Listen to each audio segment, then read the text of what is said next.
Hello everyone, I Assistant Professor Pragati Shetty from Department of Microbiology, KJ Somaiya College. In this online lecture, we will continue the study of this FMD virus. Okay, we will start now the part of the epidemiology. We have done till the clinical features or the clinical signs of this infection.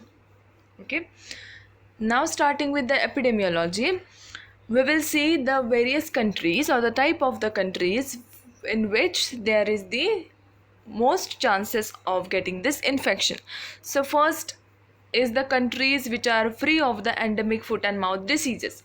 See, this is a very common thing that if a certain type of the infection has been not present till date in any situation, in any place or in any countries, and if the next day if the infection will come, then they are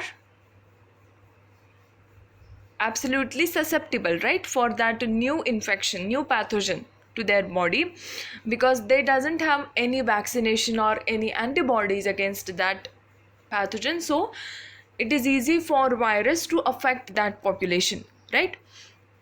Therefore, in countries where this FMDV either has not previously existed or has been eliminated, okay, which we called as the virgin soil epidemic can rapidly develop from the introduction of the virus on the one farm. Okay, then within the very short duration of the period, the measured, we can, the very short period, okay, that is the 4 to 5 days, the outbreak of this virus can extend to so many farms that veterinary authorities have difficulty in controlling the spread. As we have discussed in the earlier lecture, that the transmission of this virus is very rapid because it is via the aerosols, and as we know, aerosols can travel kilometers. Okay, and this virus can travel up to 100 kilometers, so it is very easy for this virus to transmit various population. Okay, and that is why within a certain short period of the time of the days, this viral infection can extend to very much more farms, and even the veterinary authorities have difficulty in controlling this spread. Okay, then the reasons for this, as we have discussed, right, is the aerosols, right, their mode of the transmission, then the production of the high titer of the viruses. What it means?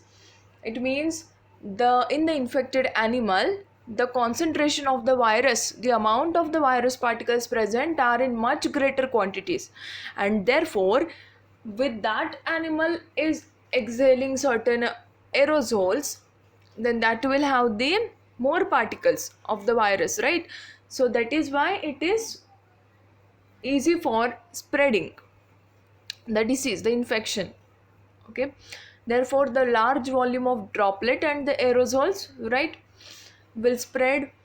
Then the stability, okay, that is also an important point. The virus can remain stable in the such droplets for the longer duration. Okay, then their replication cycle is also rapid. Okay,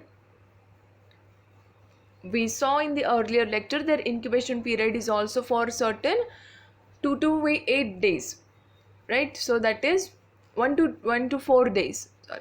So that is little incubation period, and therefore the replication cycle is also very rapid with high concentration of the virus yield, with the high yield.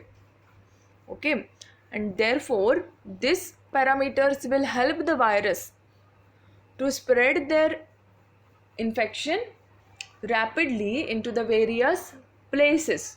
Okay, then we have discussed the international transmission of this virus, right?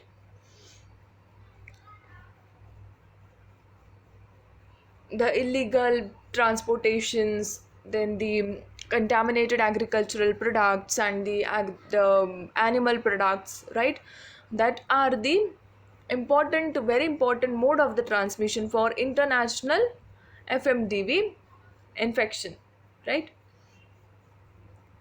Then which is the second country